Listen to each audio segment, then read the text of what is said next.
And then there came a day like many others.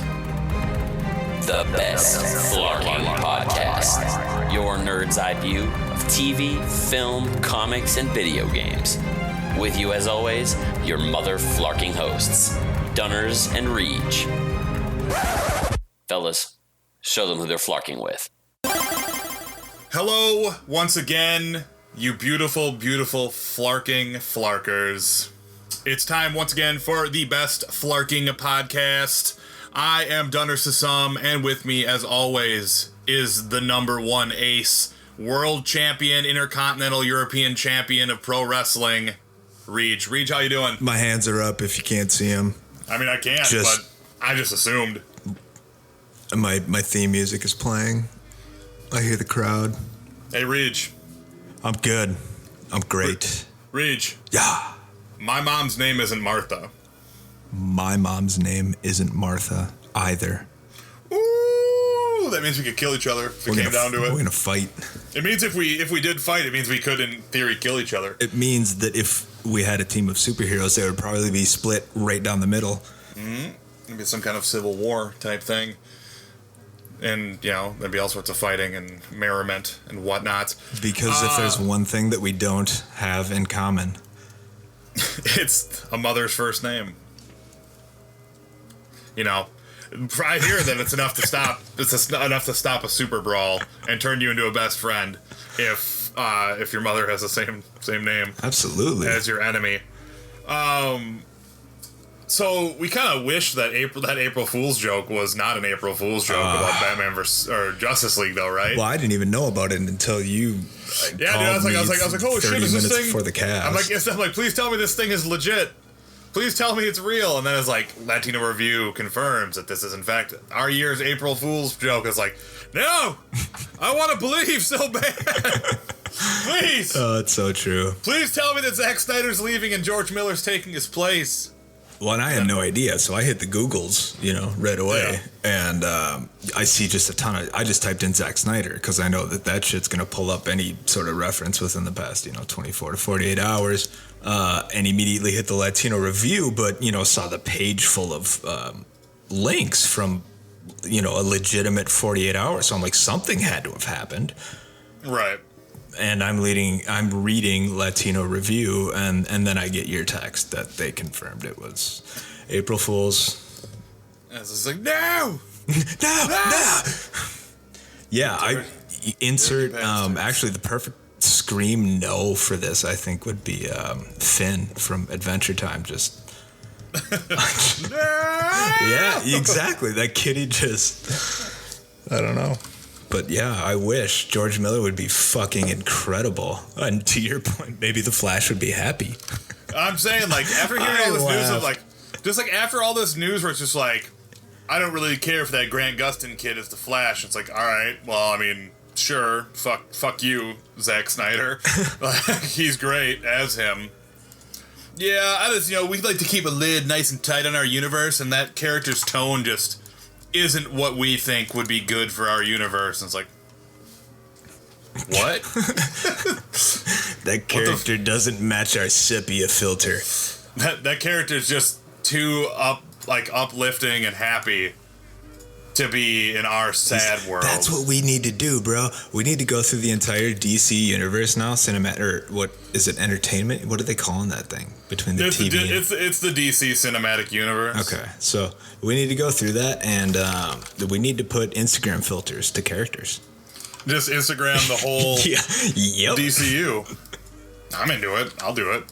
I'll give off. I'll sepia the shit out of your DC universe. Adam Dunn, Dawn of Sepia. Damn. It's just me on the cover. Everything's all sepia toned out. Living in the world of Valencia. And then the sepia tone is like, my mother's name is Martha. And it's like, mine isn't. And then I kill the sepia tone. And everything goes into moonlight. Yep. And then there's a lot of like rain and crying for a while. And like dead Batmans and dead Supermans. And then Hans gives up again. Oh my god. We talk him into coming back to do just this. That's what. Yes. Just this one more time. We're like, it'll never be as shitty again. We promise, Hans. And he's like, all right. And well, Hans just the pushover to accept. As long as you guys thinking it's going to be different this time. Well, as long as you guys promise. I'm like, oh, I promise. I promise all the way to hell and back, Hans. And then it just turns out to be just as shitty as always. And he's like, you son of a bitch, you promised. I was like, I know I did. And you're the dummy who believed me. Poor Hans. You stupid dummy. We talked about this in the last podcast and how he just gave up practically. So it was just so much more entertaining to read a headline that he's not going to do. Like, yes. I did give up. Just like, I can't do it. I can't fucking do it anymore. No more. You guys have killed my dreams for the last time. He's in counseling now. No mas, Los Batman. He's in superhero movie scoring counseling. No mas, de Batmans. That's my, like, super awful Hans Zimmer attempt at, like, being... I don't know what. That's just awful. Moving on. Jesus Christ. When I say Hans Zimmer, I think of Hans Gruber from fucking... Oh. Give me my detonators, Mr. McClane. Yeah, I just think of that from fucking Die Hard. I'm like, oh, cool, Hans Gruber. That dude was tight. I don't know, man. I don't know what's going on up here today. But, just another day at the Flarking podcast. It is. It really is. Wait, I left out the best. Yeah, I mean, sometimes... We aren't even our best. Valid point for tonight. Sometimes we're just the Flarking podcast. How fitting. And some of the time, you guys will just have to deal with that shit. All right? But all things aside, we haven't talked about Daredevil yet. And we should probably we're well past due. We should probably take a whole episode to talk about what we liked, what we didn't like, if there were anything that we didn't like about Daredevil. What we thought were like highlights and surprises and all sorts of the other. I wouldn't even say it was things that we didn't like. I can only speak for myself, but I would say more underwhelmed than didn't like. Yeah. Oh man, I don't know. Like, God, I think I liked the whole stupid fucking season. So yeah, I mean, starting off right there, then I think we would both agree that it's not a stupid fucking season, but it certainly doesn't hold a candle to the first season. Oh, you like the first season a lot better than the second season. I'm in the opposite boat. I like the second season better than I like the first season. I thought when we at first spoke when you were in your first few episodes, you were saying it. Oh yeah, no, I mean the first few episodes. But let's be fair, the first few episodes of season 2 are really weak by comparison to everything else. Like once it hits the super sweet stair brawl, then it's pretty much on forever. As far as my viewpoint on everything went, I really liked it right from the stair brawl. The stair brawl really brought it home for me. Okay. And then the thing I really enjoy about the second season of Daredevil as opposed to the first season is that the second season, there's nothing that gets boring about it as far as overall like the way the season's arcs work. There are episodes in Daredevil where it's like, all right, you guys are dragging this out. This could have been addressed in another episode. We're just hanging around a little bit too long. And I feel like that's one of the things they kind of thought when they finished Daredevil season 1. And they're like, all right, we're going to not drag it out so much next time. We're gonna have a little bit tighter control on our season, and these points are gonna get brought home quicker. And we're gonna how we do that is we're gonna have 2 major story arcs for the second season. And I'm like, all right, I'm into that. I'm into that whole idea of 2 major story arcs. I can totally get behind that as what happens. And the 2 being the Punisher and Elektra's separate storylines. Yep. You know, so I was like, that's awesome. Let's totally rock and roll with that, and let's see how all of that works out. Hooray, hooray, hurrah, hurrah, hurrah. Harumph. So my personal... If you wanted to gauge it, it's like episode 1 of season 2. This season's not as good as Daredevil season 1. Episode 2. not as good as Daredevil season 1. Episode 3, all right, I can see a little something in there. And then by episode 9, it's like, yep, definitely better than the first season, because it's taken all the things that were awesome about the first season and ran with them, including establishing and setting up characters for later in season 3 and beyond to really push the envelope, so to speak, with, first of many spoilers for this episode, but the return of the Kingpin and having an integral part in getting the Punisher all punishy again. Yeah. So that's, I guess that's kind of where I land on all of that. But you left out an entire 6 to go from 3 to 9. Yeah, and that's where I'm kind of in that boat of, for me, it and I still kind of measure it by this, and I'm watching it on my second run through. I get that you kind of, the perception is that it picks up in the end of 3 with the stairway fight, and then gets rolling a little bit more because Elektra comes into the picture. We're kind of wondering things again. We have a new sense of mystery. Who is this? We get a backstory of their relationship. But it didn't really kick off until the end of episode 7 for me, when the hand comes in. So I would say for me, the first entire half of season 2 is just meh. Granted, it's a setup. It has its shining moments. Punisher is awesome, but it doesn't kick into high gear until 7 there. I don't know, man. That episode of Penny and Dime is fucking awesome. Which one is that? That's the 4th episode where him and where the fucking Irish show up, and that's when he has the whole, why do you say that rhyme, that you do. Oh, yeah, on the rooftop. Yeah. So, that was pretty amazing. And then, was it Regrets Only is where he fights the Irish in episode 6? Or is he already arrested by then? Because then it would be episode 5 that he fights when Punisher gets captured. It's Penny and Dime, because Penny and Dime is the one where he fights the Irish and he ends up taking him. Daredevil rescues him from the Irish. Yeah. By that point, that sequence with the Irish, straight up, the choreography in season 2 blows season 1 yes, away. That's without a question. The action is just vastly superior in season 2. And I think it's very important that we recognize and that. you can speak more to this than I can, but who was involved this season that wasn't involved last season, or was involved last season that isn't this season? It was Drew Goddard was the showrunner in season 1, and then he left to go help Sony with their Spider-Man universe during season 2, and then obviously that Spider-Man universe is not a thing anymore because Grandpappy Marvel stepped in and was like, we'll take over. So we got this.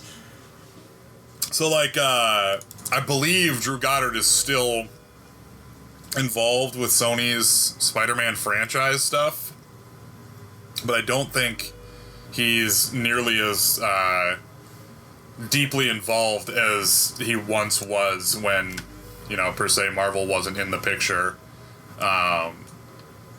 with the level of involvement that Marvel now has with the Spider-Man universe. Yeah. For the Sonys. For the Sony! For the Sony. Oh, for the Sony. No, I think it was IO9 who had, and I hate to just bite off of them, but I completely agree with their list of what they had for 8 things we loved about season 2 and 4 we didn't. And I think you would agree with the 8, obviously, but the 4 you're probably debatable. But 1 being the Punisher finally got an adaptation he deserved. I think we both agree there. Yeah, I actually think this version of the Punisher is one of the only ones I actually have ever personally given a shit about, because I don't. The Punisher just I know that lots of people really like him, but he has just never ever resonated with me as a a comic book reader. Sure. I have a bunch of friends who fucking love him, and I'm just like, he's so dumb. Like, there's just like everything about him is super dumb. Like, why do you like him? And it's like, how do you not? And it's like, I don't know. Just because he seems like he sucks, right? Because he's all regular and shit. Well, it's not even that he's regular. It's just like kind of like. I don't know, there's just something about like his methods and his like ideology. What, that like he's in the a comic manic books. Depressant and just. No, it's just that it never ever plays that he's depressive at all. It never like that angle never gets played. It's always like in his mind he thinks he's doing the right thing, and it's just like the switch between like murder time and actually doing the right thing, like there is no difference. You know, I mean, obviously they play that angle really hard in this season of Daredevil. Yeah. But they like do it in a way that it's like, yeah, I actually do feel bad for Frank Castle. Like in the comics, I've never felt bad for him ever, like at all, because like in the comics, you know, for the longest time it was just like Frank Castle, Vietnam War vet. Okay, all right, that's weird. I don't understand how he's so fucking tactically like advanced, but okay, if he's just a Vietnam War vet, sure, whatever. And then he just kind of takes on like the best of the Marvel universe. And I guess maybe my own personal thing in the comics with disliking him comes with the fact that never ever in a million years does he have any chance of hanging with anybody. He can't hang with anyone. Like that's the thing, is like he's as good as like a magia guy. Yeah, like he sits on the outskirts with the rifle and waiting for his one moment to shine. But he always ends up in the middle of a fist fight with like a superhero, and it's like, come on, Frank. For reals? You know how this ends. It's like, come on, dude. Like you're gonna get your ass pummeled by like super like Amadeus Cho, who has no superpowers, just smart and kind of hangs out with the Hulk. He's gonna kick your ass, Frank. Like there's just I don't know. I just, with this new version of Frank, like I actually like the idea of obviously updating the whole thing of, Iraq and then special forces and all of that stuff. And sure. Really like pushing him along and being like, oh yeah, he's decorated war hero and he's just like amazing. All right, that's cool. We can go with that. That makes sense. I really think John Bernthal really, his cadence and the way he played the character and his sincerity with the character really is what drew me into it, where it's just like what was it? We're gonna play the PTSD thing, and it's like, don't do that. Yeah, that's bullshit. It's an insult. That's an insult to people who actually have it.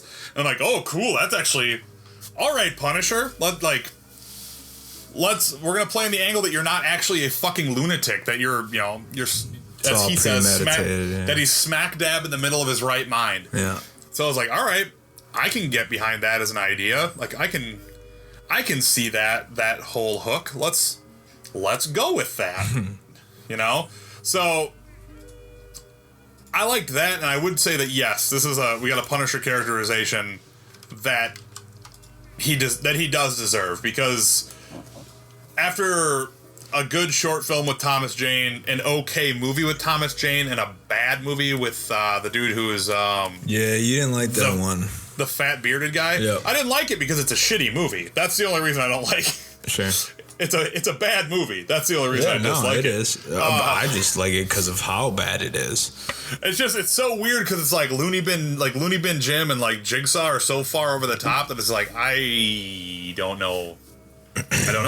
Like I just don't know what I'm watching. I don't know why I'm here. Yeah, I don't blame you. I just kind of laugh at it and enjoy the chaos. Yeah, I can see that being a little something that people like to do.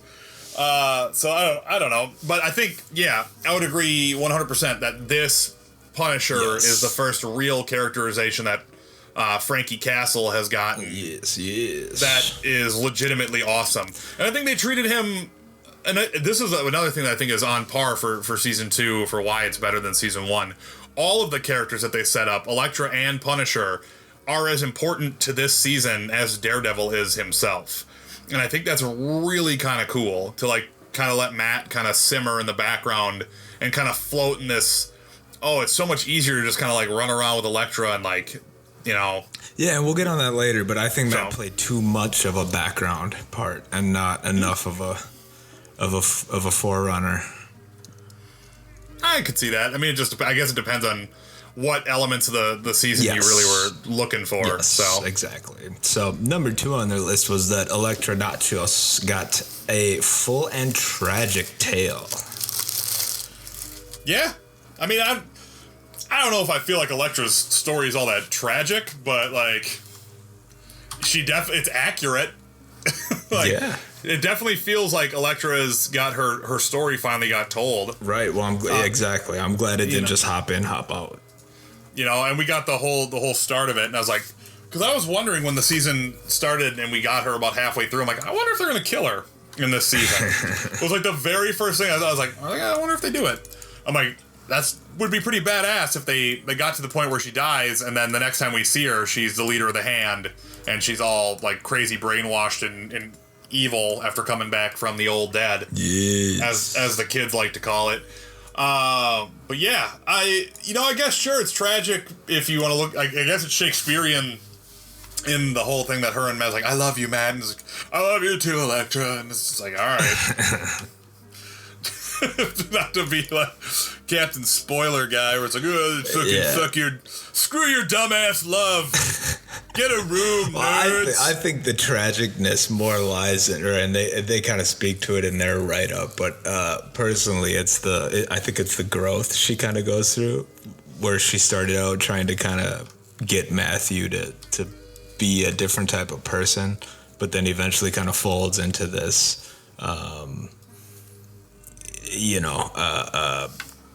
Anti-hero, kind of as we've come to know them. Can we just call the war between the Chaste and the Hand the Stick War? Because that's all I want to call it. The old Stick War. You call it whatever you like. Oh, I will. The old Stick War. No, I got gassed at that shit too, though. Stick coming back. I think that was... I think we were watching right about the same point there. So I was texting. I was like, Stick's back! I was like, oh yeah, fucking Stick, man! Woo! But I do want to know, once he dipped off, who is he talking about getting the gang back together? That is, I don't know. I'm unfamiliar. I don't know what that reference is. Who did he used to roll with? Or is this something we're going to see an interpretation of in this universe that's different from the comic book universe? I mean, he's out there. He's just rolling with the homies, man. Like, straight up... so you don't have any idea who he's talking about? I mean, I'm assuming he's probably talking to Stone from season 1. Yeah, the guy from the dojo that he would sit with. Yeah. I'm assuming it's probably like the actual leaders of the Chaste that he's actually talking to. And so I that's my interpretation of it. But fuck, man, like who even knows anymore where these things are going? Because my Daredevil, that's so true. I like Daredevil a lot, but like he has never been the absolute forefront of my comic reading. I always think he's a really cool character, but then I always just kind of like all right, done reading Daredevil now. But to that point, and thinking now along the movie lines, because prior to Iron Man, he wasn't the most popular either. Has the studio not done a great job of bringing those types of heroes, to the light more, to become maybe a little bit more popular, a little bit more relatable? I think they've done a fucking phenomenal job. Right, because we weren't reading Daredevil before. I mean, we didn't even pay the fuck attention to Daredevil. I mean, it's like I've always liked the character, but he's never ever been one of those characters where it's like, oh, I gotta get that new Daredevil book. And of course, like we've all read the Frank Miller run. Oh yeah, the Frank and Elektra book. Yeah, like the legendary Frank Miller run on Daredevil. So it's like that. That is definitely something that I'd read, but it was never like, oh, sweet. If I went to the comic store with my allowance, it was like, I'm not going to walk out of there with a stack of DD books. Right. It was always something else. It's probably something, to tell you the truth, it was me walking there with my allowance. It was probably some kind of chrome foil cover from some kind of X-Men thing. Some kind of marketing that got you. So, yeah, some kind of hologram card thing. They're like, oh, yeah, you totally want to read this new Dazzler #1. It's like, Why? Because look at the cover. It's got like all sorts of reflective tape on it. Because are you fucking kidding me? Look at this. Look at how shiny this is, kid. And it's like, oh shit, it is really shiny. I guess I'll walk out here with a Dazzler #1, and I guess the Gambit miniseries. All right, kid's got a point. Ugh. So, but yeah, no, I think fucking Marvel Studios has absolutely crushed it. The only one I don't think they're crushing, and it's gonna hurt your feelings, I don't think Agents of S.H.I.E.L.D. crushes it. But, okay, so I was gonna hit you this week. Quick little sidetrack. I did watch Agents of S.H.I.E.L.D. again this week. You did? Okay. Oh, fuck. I don't want to do it then this episode. We shouldn't. We're gonna do it. Just sidetrack into it. All right. Dude, God damn just it. let the show guide you. Really, though? You didn't laugh at the first 10 minutes of it even making fun of itself? I mean, when he's walking down the hallway with them talking about the watchdogs, and he says something about, I know there's a bark joke to be made, or some kind of some joke to be made here, but I'm gonna refrain. You didn't LOL at that? Come on, man. I actually, you know what? That the Disavowed episode was better than the one that I'd watched the previous week, and I was like, all right, I guess I can see why people watch this. But it's like, it's nowhere in Agent you Carter. caught the finale of a... Man, that was a send-off episode. You can't watch that out of context.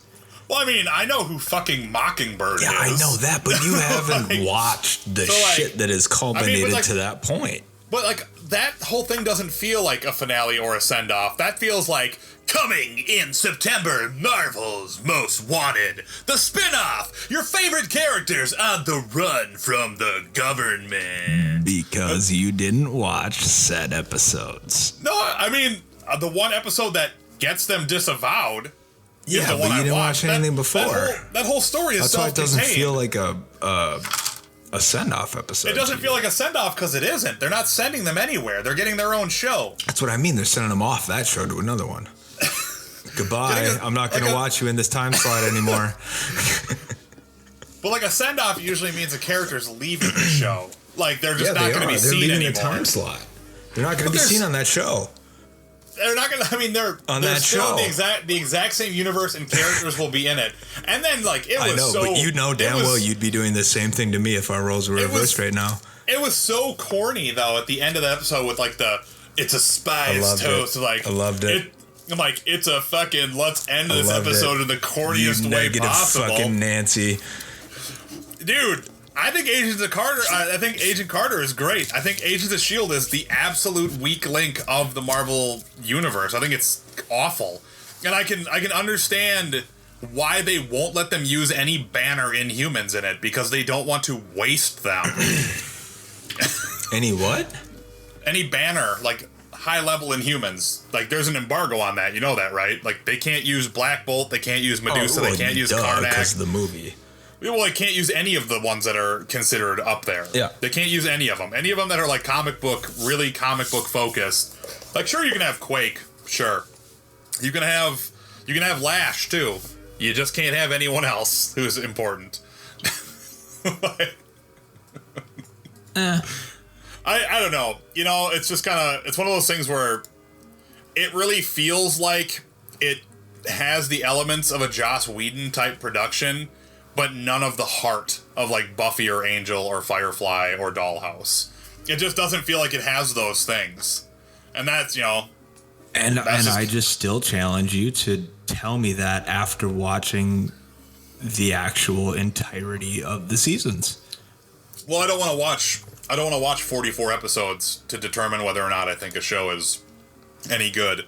And I already know for a fact that if I watch the first half of season 1 where it's utter dog shit, even according to season 1's the crap. biggest of fans. So it's like the first half of season 1 is terrible. The entirety of season 1. And then Winter Soldier happens, and the rest of season 1 is okay. Yep. And then season 2 is supposed to be pretty good.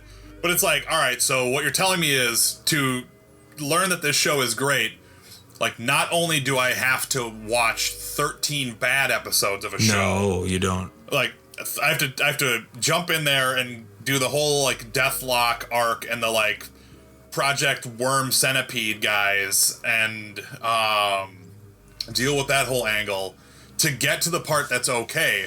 Because if you're telling me I can skip season 1, then your whole argument about context doesn't really particularly make any sense, because if I don't have the context surrounding these episodes, who gives a shit if I can skip half the show and still get the context? Then by that logic, I can skip all of season 2 and just watch only season 3 and be good, right?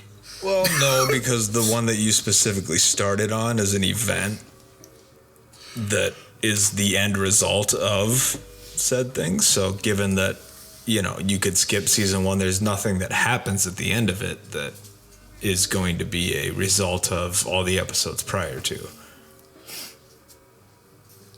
I don't know. I just no likey. And that's why to each their own. Exactly, man. That's totally fine.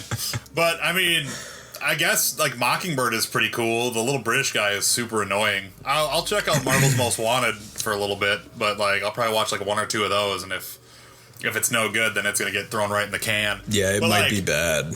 But like Agent Carter is so good. Like Agent Carter's great. Yeah, I don't fuck with it. I don't watch it. So like I like that. That phrase "I don't fuck with it" means like I don't fuck with it. I just don't watch it. I am not out of purpose. Fuck with you, like Agent Carter. I don't fuck with you. No. So Agent Carter's just frowning. I don't know. It's just, that time period doesn't interest me at all. Oh. What's number 3 on the list? Oh yeah, number 3. Back to Daredevil here. So, and this is where I agree. And to your mention of Daredevil, of Matt having background stories, Karen and Foggy had better stories. Yeah, they did have better stories. I kind of don't give a shit about Karen Page, though. Like, I just... Sure, yeah, no, I would agree with that in the sense of, like, an actual care, but it does detract from the fact that she had a better fucking story than Matt did. I mean, she has a better, like, arc for her. I don't know if I'd say she has a better story than Matt does, because Matt's story directly plays into everyone else's story. Like, Matt his progression is at the center of Foggy's story, and at the center of Karen's story, and the center of Elektra's story, and not so much the center of Frank's story, other than when he becomes his lawyer. But like, I don't feel that they have better stories than Matt, because if Matt wasn't a direct player, their stories wouldn't matter.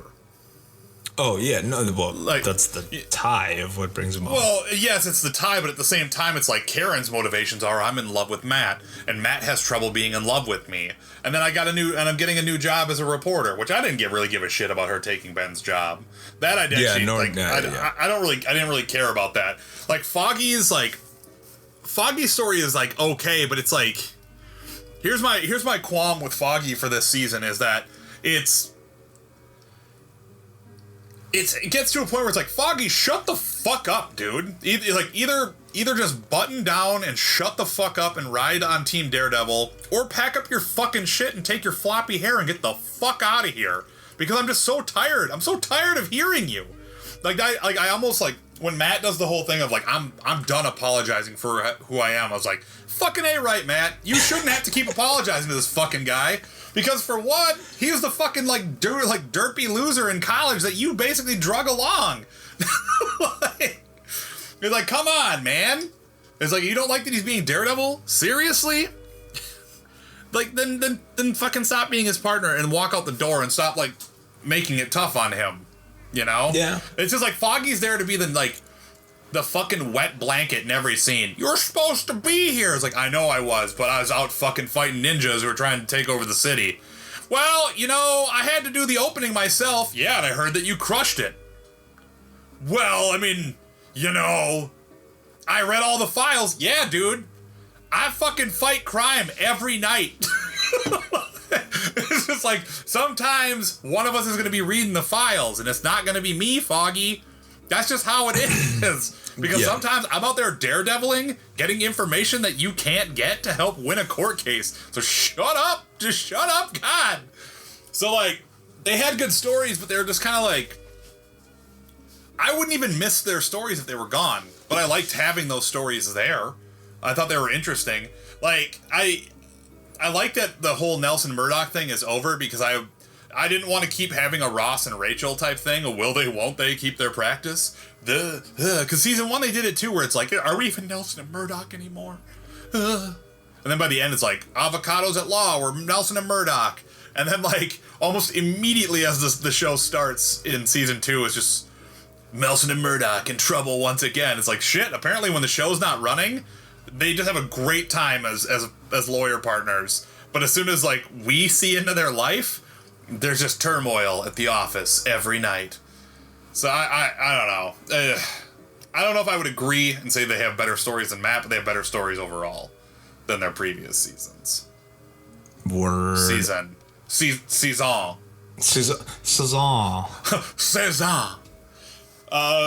what's number 4, 5? Number 4. This season built organically from season 1. I would absolutely agree with that.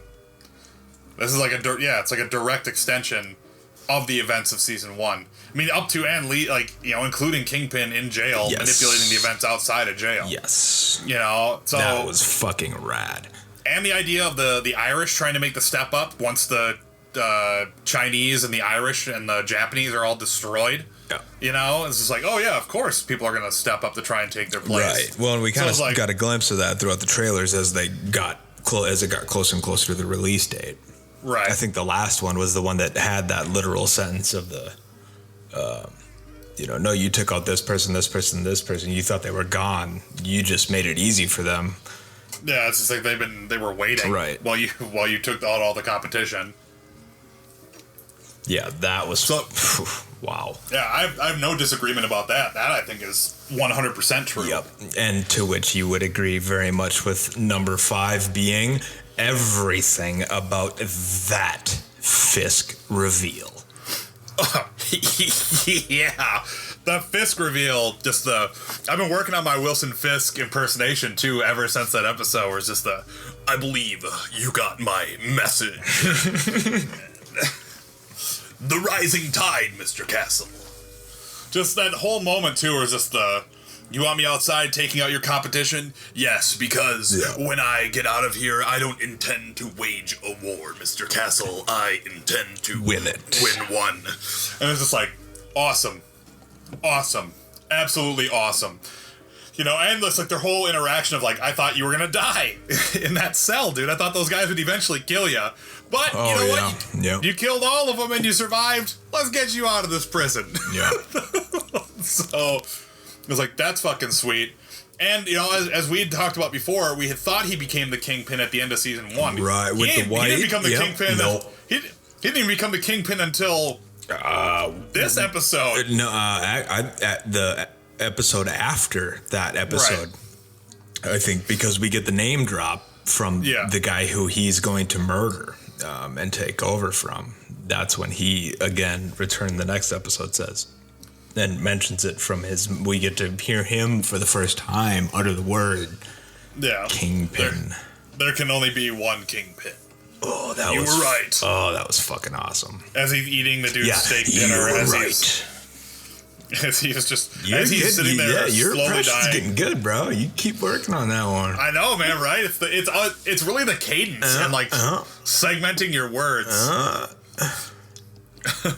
I did to go talk even more about Wilson Fisk, though, when having Matt go see him in the prison and just like, all it will take is $6 oh my God. envelope, and I can make sure your wife never can ever get back in the U.S. Yo, did you never again? The moment that he smashes his fucking face on that table and picks him back up and sees, like, in that, I don't know about you, but in that half second, I think we saw a little glimpse of Kingpin realizing who he was fighting or who he was slamming on the table. I think considering how much he doesn't just go down from the hit. That's it's like, what I mean. Yeah, I think he's on his way, but I don't think he truly and fully realizes. But I do like the threat. I do like the threat of, when I get out of here, I'm going to make sure every single person associated with Matt Murdock has a very painful death. I was like, wow, that's awesome.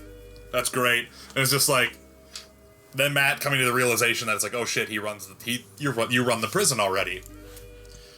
You already are in control of everything here. Yeah. You slimy bastard. And it's just like, he just, he manipulates people. He knows exactly what he needs to do to get the fucking job done, Maddie. It's all he knows. It's all he knows. I think this season, Kingpin is definitely a level up from, and that goes without saying, I guess, in a way, but to see it is so much more validating to that character, I think. Absolutely. Because, I mean, he's very much Wilson Fisk in season 1, right? The whole thing. The attitude, the way he carries himself, the rage.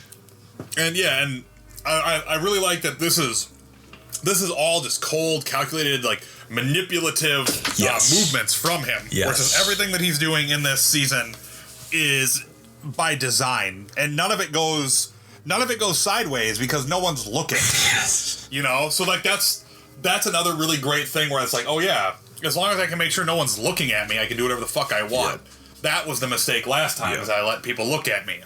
So yeah, it's a good point. It's a super good point. So I was like, oh, it's awesome. Like, and it touches back on that whole point of, like, again, organic story growth from the first season. That like his character has, even though we only had him for 2 episodes, like unfurled and went even further. And I fucking loved when that first episode ends and it's like special guest star Vincent D'Onofrio as Wilson Fisk. I was like, that's great. It's so great. I know, because you wondered if you were going to see him in another one. You're like, oh, guest star. Oh shit, was that it? But then we got to have a little taste. I can't wait for season 3. So, continuing on, number 6 being there were much tighter arcs. Yeah, the arcs are much tighter. There isn't a lot that's what I was saying when we first started. Is the show doesn't meander as much. The first season does have and while it's very cool and very noir crime story, well not noir but just kind of crime story of like Matt kind of introspectively sitting around in the church talking to the priest and like wondering if his life path is the right one. Right. This is like he just doesn't have time to worry about it. He's just so busy being Daredevil and trying to stop his relationships from falling apart while dealing with like his past. I think that's another really great thing about this season too, is like he's in a relationship with Karen. He ends up seeing Claire, and on top of that he has to deal with Elektra, and it's like, man, they're the 3 women you've like had very bad relationship run-ins with over the last 10 years of your life or whatever. And it's just like, holy shit, Matt, maybe you shouldn't date anyone. Maybe you should just let it if this Daredevil thing is important to you as you claim it to be, just maybe not get them involved, because it doesn't look like they end up very happy with you at the end of the day. No shit. Yeah, who knows what the fuck he's doing there? He's so cute. Oh, it's a sympathy card, isn't it? Well, that was a great scene though, where he plays the who is it? The guy working for the hand, the scientist guy, bumps into him with the wine. Yep, and he's, oh my god, I'm so sorry. Oh my goodness, it's quite all right. It's quite all right. It's like, you piece of shit, Matt. Yeah, it's like if he knew for a fact that you could see in 360 degrees, he wouldn't give a shit about you, Matt. You just played the blind card so you could follow him into the bathroom and beat him up. Oh shit, dirty motherfucker. Oh, Matthew Murdock. What's number 7? Number 7. They embrace the comicness of it all. I don't know what does that mean well, when they say that? What they say is Netflix's Marvel shows have the reputation of being where the darker and grittier and more realistic parts of the live-action universe live, and Daredevil was the show that had to set that tone. However, Season 2 is more than willing to embrace some key comic book things. They go on to say Daredevil spends the whole season with his classic mask and red outfit rather than the black pajamas of last season. He gets the Billy Club that is his trademark. Elektra wears so much red, a comic book conceit that is actually fun in this show. And we see the Punisher take a spray can to his uniform at the end. So... yeah, I'll give it to him, sure. Like, I don't know if I would feel like... compared to the first season, I think is what they're saying. Yeah, in comparison to the first season, I would say, yeah, sure. That makes sense. Because yeah, I mean, everyone even Kingpin's calling himself Kingpin by the end of the season. I think they're just those kind of what would be micro interactions, to kind of just validate for fans. Like, yes, Yeah, I'll give it to him. Yes, I agree. I agree with that. Yes. And then number 8 just being the incredible fucking action. Yeah, well, I mean, the action is superior. I mean, shit, we get the rooftop fight scene where he fights all the hand members, or not all of them, but yeah. Well, yeah, the hand guys, and then there's the sequence on the other roof with him and the Punisher. Oh, yeah, when they're getting shot at. Yeah, when that's happening, and then he ends up fighting all of the dogs of hell. Yeah. There's the fighting the ninjas in the dark in like the sewer tunnels. There's the hallway 2.0. Yeah, hallway 2.0 fight. Like there's him and the Punisher fighting the Irish is also pretty amazing. So like there's so much good and so much just awesome that's happening as far as these fight scenes go. Punisher's prison fight? Yeah, Punisher's, oh my god, yeah. God. Fucking Shanksville. With the Punisher. Yeah, there are like 7 sequences that are like, oh wow, this is incredible. These are on par with the hallway sequence from season 1 that everyone couldn't stop talking about. It's like, that's incredible. Like, I would have been cool with just one that was better than that last season. But every action sequence we got was on par, if not better, than the one from the previous season. And for that, I was like, that's incredible. That was really, really great. And so I would wholeheartedly agree with that assessment that the action is most certainly better, because it is. It just kind of dawned on me that one of the other comic bookness of it things that I didn't mention, or not me, but they didn't even mention, I think for me at least, was Melvin grabbing that blade. When they were talking about, remember, that's the deal, we keep each other safe, I don't know why, but Melvin, my heart goes out to you, bro. Like, just... Well, and when he shows that he's made him... And when he shows the undershirt that he's made for himself to stop him. With the trident. Which looks just like the triangles, yes. Yeah, so I was like, all right. Yeah. Now, like, I'm like, yep. Sure. Yep. Absolutely. But that's a character I think is just so underestimated. I love that guy. I dig Melvin Potter, the shitty guy from Avatar. Yes. And then he plays this guy, and it's like, man, you're not supposed to be here. I felt bad for him right at that part in season 1. You're just not supposed to be here. And it's like, oh man, like, Matt, dude, you're picking on a dude who's mentally handicapped now. Like, like, he's under duress, man. But then Matt realizes it, and keeping him and Betsy safe. Yeah. What are the 4 things that they're like, man, fuck this season? The hand, number one, the Hand's plan was far too nebulous.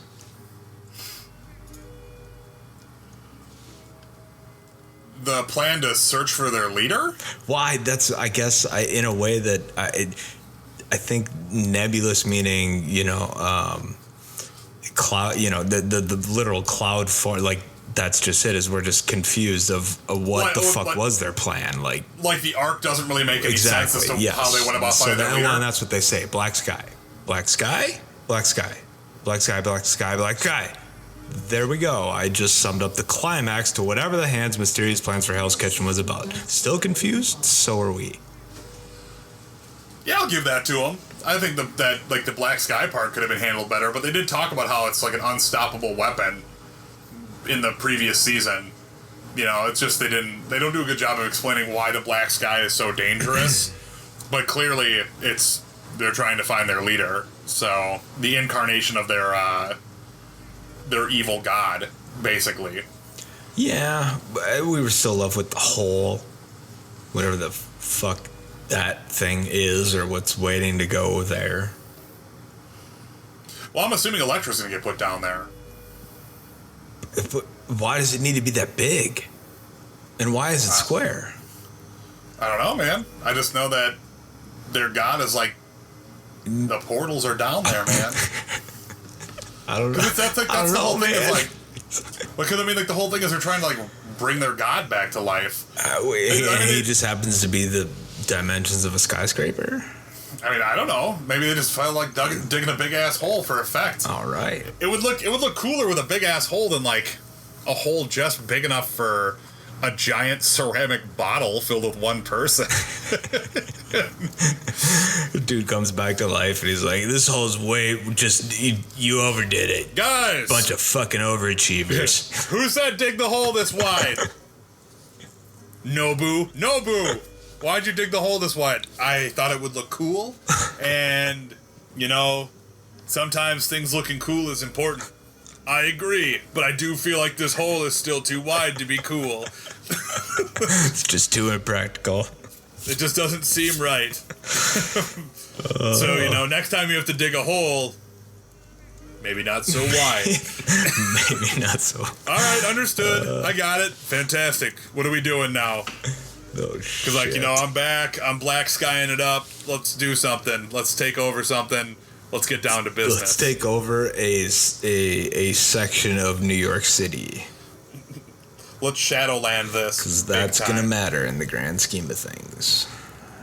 Way to go. New York's an important city. Yeah, but a fucking borough of it? Yeah.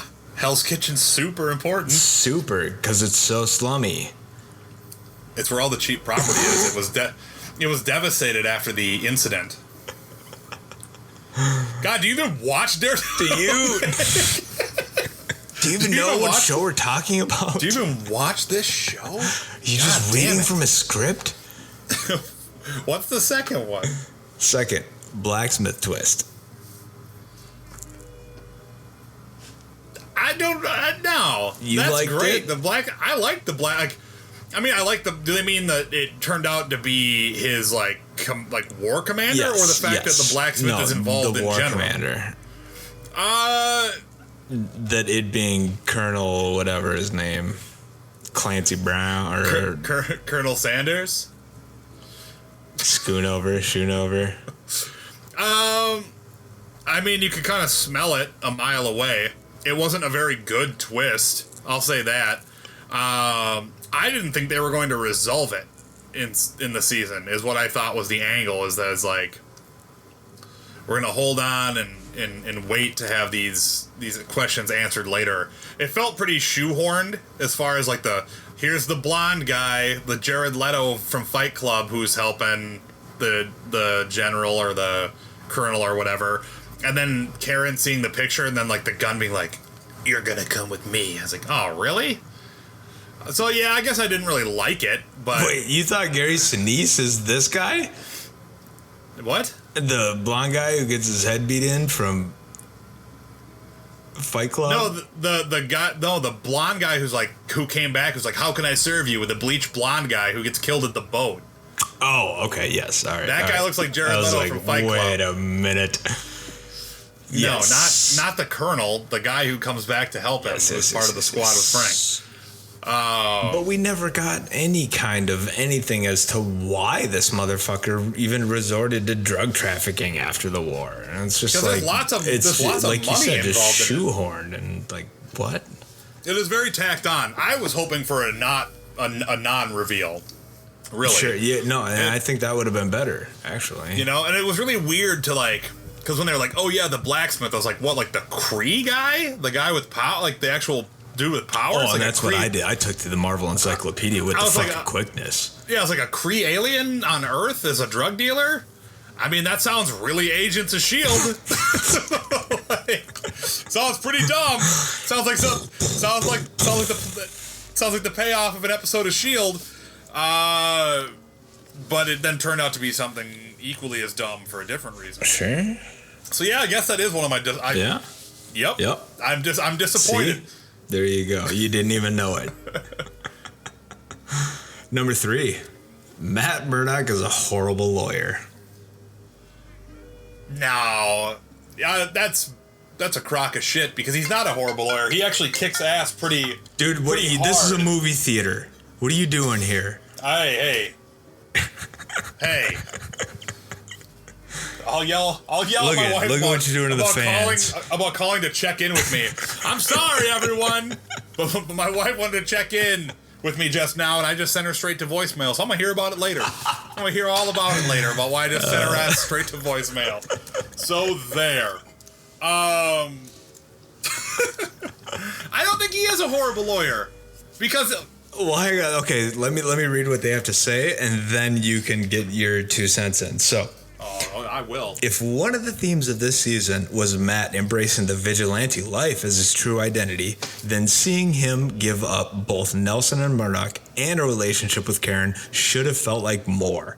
It should have felt like he was really losing something, or it should have at least felt like a relief, like he had a burden that was lifted. Instead, it was just irritating. Matt's weird little speech ruined the Punisher trial, which was actually a great part of the show. Treating his own client, the defendant, as hostile was downright ridiculous. Foggy was right to be pissed that Matt wasn't pulling his weight, but he should have been more upset that he actually showed up just to ruin things. Well, I don't agree with that, because one, the show already says straight up that the Punisher is being hostile, not because of anything Matt does to ruin it, but because he's taken the Kingpin's deal already. Like, that's already very clearly stated, and if that's their reasoning behind it, they're fucking dumb for not being able to pay attention to the show's own exposition. 2, I do think that he has moments where he feels really bad about it. Because when he has that talk with Foggy about being able to have that second chance, where it's like, you trying to convince me? No, but I kind of wanted to. Like, that whole moment with him and Foggy, where it's like, a great moment, by the way. You can see it in Matt's face that he actually is hurt that it's ending. Yes. Because I don't think it is that he's a bad lawyer, because he clearly has won a fuck ton of cases for them, and he's apparently the best opener in the whole world. Yeah.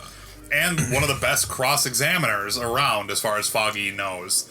So, I don't think he's a bad lawyer. I just think the circumstances of the season kind of beat the shit out of him. Like, Elektra came back into his life. He found out that he was just a job for her, only to realize that, no, she actually did love him. So I feel like there's a lot more there than they really are giving it credit for. I think that's really boiling it down to something really base. And this is one writer's opinions of things that I just kind of agreed on. They get to represent the whole website. Yeah, that "by" means nothing. It doesn't. It's just. Oh, and what's the next one? I wanted to go back to your little mention there, that moment between Foggy and Matt there when they were talking about those things, and he was literally having that kind of realization that it was over. I think we've all had those moments in life where you kind of have those realizations of a moment where you said something that you wanted somebody to actually act upon, but didn't really want them to act upon. You're like, shit, you actually listened to me. Fuck. Yeah. Didn't really want you to do that, even though I knew it was the right move. I don't know why I even mentioned it in the first place, but damn it, you're actually listening to my good advice. Right. Fuck them guys. Yeah. Relationship. Fuck their dumb relationship. Friends are for the weak. That's what Stick said. It's true. That's so true. That's what he did say. Number 4, though, I think you're gonna disagree, but I think if you think about it holistically, you may find yourself questioning it, and that is Daredevil was the least interesting character. No, that's incorrect. Karen Page is by far the least interesting character in the season. By far. Far and away. Because, Matt is struggling with the whole idea of that he can't actually pull off both things anymore. I'm talking about Daredevil. Oh, you want me to separate the character? Yes. No, man, it's the same thing. Just like Tony Stark is Iron Man, Daredevil is Matt Murdock. No, he's never come out and say, I am. He most certainly says, I'm Daredevil at the end of the season to Karen. He says it to her. It's the very last thing that happens in the season. I'm Daredevil. I forgot about that shit. God damn it. The absolute last thing we see is him saying it. So no, that's So you're fucking wrong, Nick. Yeah, fuck you and fuck your dumb article that you talked to. It's like, that's not how articles work. I don't know how to read. No, I disagree entirely, because Daredevil and Matt Murdock are inseparable. They're one person. It's not like he has different feelings and motivations as Daredevil as he does as Matt Murdock. I don't even know if that's what the fuck they mean here. I'm just trying to maybe play into the guiltiness of it and fuck with you. Do I think that there could have been more stuff done with Matt to make the season even better for him? Absolutely, but I feel like I like the idea of him not being in control of his own show and not really being he doesn't really start anything. He's just reacting to everything happening. Yeah. And he doesn't really know how to deal with it, because he sympathizes with Frank a lot, because, at the same time, it's like, Frank is fucked up because he misses his family. It's like he cared deeply about his family, and then someone took them away because a drug deal went bad. And the reason the drug deal went bad is because the cops fucked it up. And it's just like, all this crazy shit happens, and he's like, oh, I don't agree with why you do what you do, Frank, but I feel for why you do it. Yes. And then on top of that, like, their moment on the boat together, where it's like once you cross to my side of the line, you don't ever get to go back, not never. And it's like, Daredevil's having those moments all season where it's like, fuck, maybe Frank's right. Maybe Frank does have the right idea. He has that crisis of confidence a bunch of times where it's like, they do all get back up, and every time I beat one of them, someone else just takes their place, and I have to beat them up instead.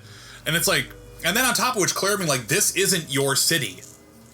Like, when you say things like, this is my city, that's fucking, like, megalomaniac crazy talk. Like, so, like, there's a lot of subtle nuance to what Matt's going through in this season.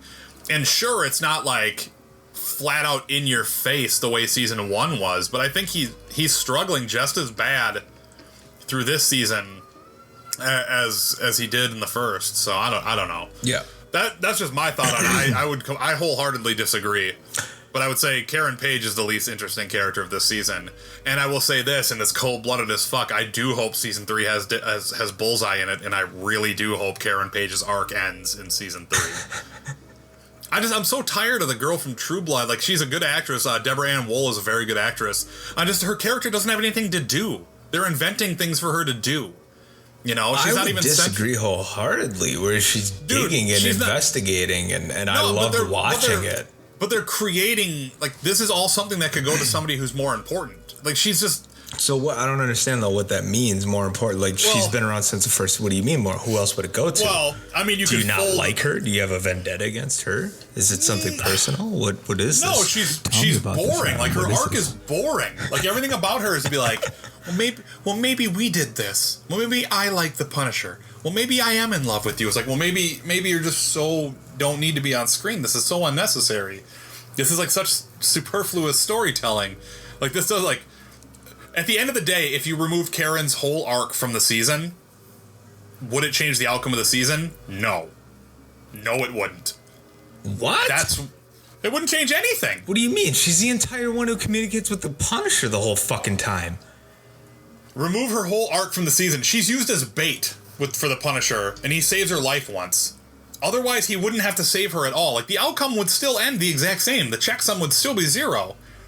Her whole purpose is none in this season. Well, she uncovers the entire conspiracy between the DA and Frank. What do you mean? The whole uncovering the DA conspiracy with the other person being the John Doe. So if you remove her arc, Frank Castle goes to jail forever. He goes to jail anyway. He goes to jail anyways. Yeah, but there's no anything there. That's just no. He goes to jail. He doesn't meet Matt. He doesn't meet. They can't even use. Well, Matt's the one who says we should defend the Punisher first and foremost. So the whole like all of the ideas behind this of like him going to jail is he's going to get out of jail anyways. Any way you slice it, he's going to get out of jail again.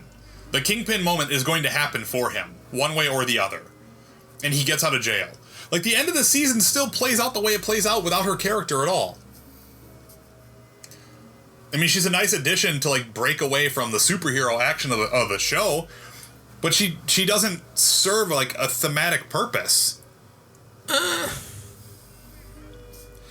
I'm just saying that they're running out of things for her to do. Like, in season 1, it was important to have her around. They don't even touch on the fact that that she's dealing with the stress from killing Wesley, even. Like, that's an interesting arc that they could have played up, because she was suffering pretty bad about it the very last episode of season 1, and now she's just like, oh yeah, I fucking murdered that guy and I kept his gun. Whatevs. Even when the Punisher is like a 380, I didn't remember that shows thought, you know. So it's like the story doesn't even give a fuck about giving her loose ends tied up. They just want to move her right into like the next thing where it's like, oh, you're gonna replace Ben Urich because he probably shouldn't have been killed in the first place. But I don't. Do you think I don't know. that some of this derives from the fact that you too, though, are a storyteller? Maybe I don't know. It's because you know what I mean. Like, I ask out of curiosity, and I just, you know, because I'm a viewer, I don't think about that shit, and I'm just like, I'm just in it for the genuine fucking entertainment. And I mean, you know, we're all trapped in the lenses that we're, you know, well, that too, have, but I'm not looking to tell a story or thinking like, oh, I could have told this better or any kind of anything. Like, I tell my stories through, you know, I mean, like, being a DJ, you're just kind of talking through my hands, visually, you know, design things like that. So whereas you do things that actually write a fucking story, and that's interpreted through human emotion on camera. You know, I think that's why I asked that is, do you think some of these things that you see or out of that storytelling aspect? Yeah, you know what? Actually, yeah, that would make a lot of sense as to why I'm looking for them. You know, so I don't have a problem with Karen being on the show. I just the things that bother me in the shows that I like is I don't like time being wasted for stuff that doesn't matter. Yes. And her like sifting through newspapers looking for the connection to the DA guy, which never ever had a payoff ever, other than being like, and you fucked up, DA. You totally fucked up. And then the DA gets murdered. I'm like, oh, she's gonna get murdered anyways by the blacksmith, because the blacksmith knows that she's on top of him anyways. I'm like, okay, well, that still was going to happen regardless of whether or not Karen did any digging. You know, so like the only arc you can really say that Karen had that had any real and like direct link is that one moment where he's like, I'll let you guys be my lawyer because I talked to the redheaded lady. Right. Like that part I can give you, but like for the most part her story doesn't really do much. And that kind of like it kind of bothers me, because it's like, are we wasting time from characters that I do really want to see and really want to play out? Because like, there's a lot of questions I have about Elektra. There's a lot of questions I have about Frank. I mean, there's a ton of questions we had about the blacksmith once we got him as the blacksmith, but like we spend most of his time having him like abduct Karen and then get into a car accident and getting murdered. You know, so yeah, no, like, you're right. Yeah. So there's all these things where it's like, man, these questions could have probably been answered or at least expounded upon in a way that would have made more sense for the story if we didn't spend so much time on will they, won't they, with Karen and Matt liking each other, or Karen digging around at the newspaper, or bringing the editor of the newspaper back in, because yeah, that guy was a lot of fun to see on screen, but like at the same time it doesn't matter. It's like, oh, so Karen has a new job as a reporter. Okay, cool. Foggy gets a new job as a lawyer. Cool. And Melson Murdoch dies. I'm like, cool. I wouldn't have had any problem if the Karen part was gone, but at the same time, it's like, she's a nice character, she's a talented actress. We can have her in the story, but let's not make her story just fluff that doesn't move the arc forward in a meaningful manner. I don't know, because you could even argue that like her involvement, could be given to someone else, is meaningful, but I don't know. For me, it just wasn't. Yeah. So that's my 2 cents on it. Is I don't think she was very meaningful in the season, and that's kind of she's my boringest character of the season. Number 1 character of the season, of course, is Marcy. Marcy was so awesome to have her back. I do like Marcy though. Thank God. I hope her and Foggy end up together. Is the end of that road. Marcy. The girl from Layman and I know. Zach. Marcy. It's funny that the first reply, you know, the one that's gotten the most stars that people love on here, his number 6 for his feelings being similar was Marcy. If they fridge her to make Foggy suffer, I'll never watch this show again. Yeah, I hope they don't do something that lame. Because that's something that a bad show would do. It'd be like, oh yeah, we totally smoked his love interest because somebody's love interest had to die. Yeah. But I before we close this out here, I do want to talk to you because I do feel a little bit that the hallway fight, and I'm trying to. I think I've watched it 3 times now. 3 times. Yeah, I'm on my 4th. It doesn't trump the hallway for me. Yeah. I think the hallway scene's amazing. I really do. I think it's really cool. But there's something about the way that the stairwell fight scene is filmed that just is that much better for me. What about it for you? I mean, I love the framing of it and how he's going up and down the stairs fighting people. You're gonna see shit that I don't. And the way that they actually move the camera and with the hallway scene, it's a cool fight scene, right? And it's very visceral because they have to make it visceral to make it interesting because all they're doing is pushing up the hallway. And there's only one, and then pulling back down a hallway. Yeah, and there's only at one point does the actual camera give you any chance of going, oh, this is where they cut and then continued. Right. Versus this stairway one there's a million spots where you could have stopped and restarted. Yeah, absolutely. And I mean, and it comes to the question of is the fight scene better because the hallway one is continuous? Right. Or is it better because the action's better? Because I think the action's vastly superior or the interpretation of it of what is happening at those points in the story, whereas that first one is at the very, very, very beginning, and Matt, he doesn't even have the fucking suit on yet, and is using his leverage and momentum from trying to push himself back up from against a wall to punch the next guy, versus this one where there is no real lack of energy. Yeah, I mean, it's definitely the hallway fight scene from season 1 is most certainly the most visceral of all the fight scenes. But I love the idea of him kicking their ass and going down the stairs and oh, here comes the guy with the gun and whipping the chain around his neck. Camera whip pans to him. Speaking of which, does that not play more to Ghost Rider than Daredevil? Well, I mean, sure. On. I mean, it plays. Nobody can throw off. Nobody's slinging a fight, even in a comic book. Well, no, it's a comic book universe. No, so I mean, Daredevil's throwing chains around people's necks before. Yeah. He's not telepathically controlling the chains. Just didn't make it believable. I mean, I loved all of that, and then I love that he keeps the chain, and then when the 3 big guys shows up, and he just looses the chain a little bit more. Incredible, yes. And I was oh yeah, does that's a little awesome. Tuck and roll, drops the one of them, and yeah. So I think the action is just better in the season 2 stuff, and I really think that fight scene with him against all of the dogs of hell is cooler than him versus the Russians. It's a matter of what do you glean from? Watching for? Yeah, it's do you like how visceral and how how much he gets his ass kicked in addition to kicking ass in the first season's one, or do you like that now that he's Daredevil, he's learned how to maneuver and just whip the fuck out of these guys? Because I feel it's as important to see him just floor all of these guys as it was to see him be inexperienced in the beginning. Because now he's been doing it for a year and a half fully costumed as the Daredevil. So much so that cops, what is it that Brent says? The badge doesn't matter anymore. We're not stopping crime. We're just chasing you, right? Cleaning up your messes. And it's just oh shit, that's pretty awesome. And then it's watching him just fucking destroy the Punisher and all of those guys, and then get Frank's body out of the building, and dumping him to the cops is oh, that's pretty sweet, actually. That's pretty tight. So I don't know. I guess it really just comes down to what you're looking for. So for me, I think the season 2 fight scenes are not all of them are better than the hallway, but the roof and the stairwell fight scene most certainly is. Yeah, the roof was certainly. I think a lot of them were, personally, for me, but the hallway didn't trump the stairwell didn't trump the hallway for me. I'm trying to imagine a card game where it's stairwell trumps hallway. Architecture in the card game. Yeah. Conference room trumps.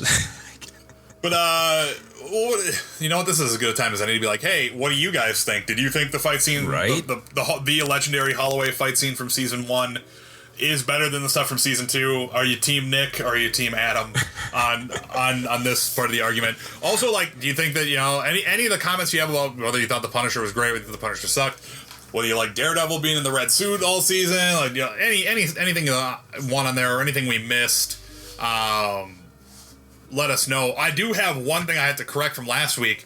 I always get this fucking mixed up. Silas Stone isn't the cyborg. Silas Stone is his dad, the guy who's building him as the cyborg. Victor Stone is the cyborg.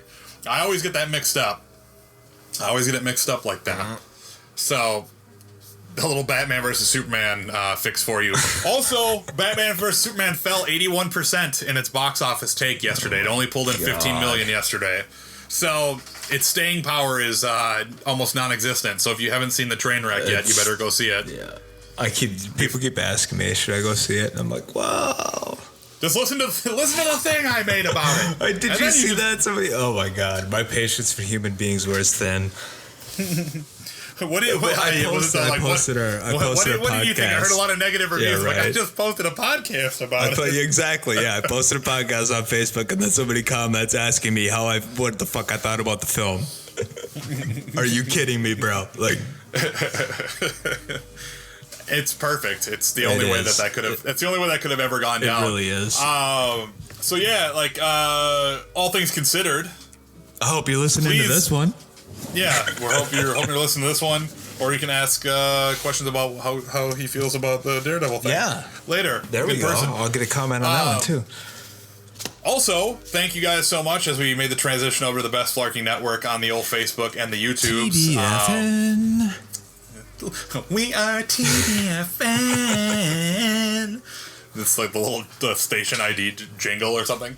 But as we said last time, we definitely need a bunch of people to hit subscribe on the old YouTube page. Even if it's not something that you are going to listen to us on mainly, we would greatly appreciate it if you went to our YouTube page, which we'll have in the link on our Mother Flarker page on Facebook, and we'll put the link in our description on SoundCloud and all that stuff. So that way you guys can go there and click subscribe, and then we can secure youtube.com/Mother Flarker, in addition to being Mother Flarker everywhere else now, so that it's super easy.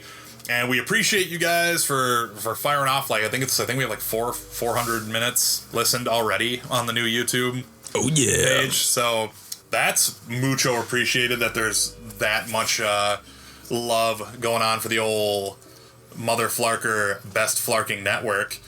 And I think next week we'll start rolling out the new content, the new stuff that's going to be permeating the old Best Flarking Network. And we hope that you guys will follow us on that journey as well. So thank you so much for listening. Daredevil Season 2 was awesome. Marvel's still crushing it. DC is still fucking it up, and it's just so.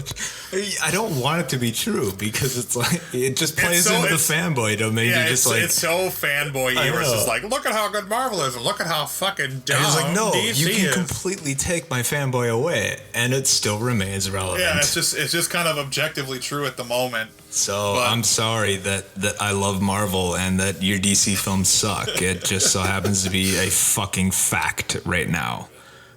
I went with a friend who was just like, I didn't think, everyone's being really negative about it. I'm like, are you a Batman fan? I'm a huge Batman fan. And I'm like, then you can't like this movie if you're a huge Batman fan. The selling point for me, and I think you and a lot of people may even attest to this, is that once Kevin Smith dogged it, I was like, okay, it's a certifiable fucking fact now.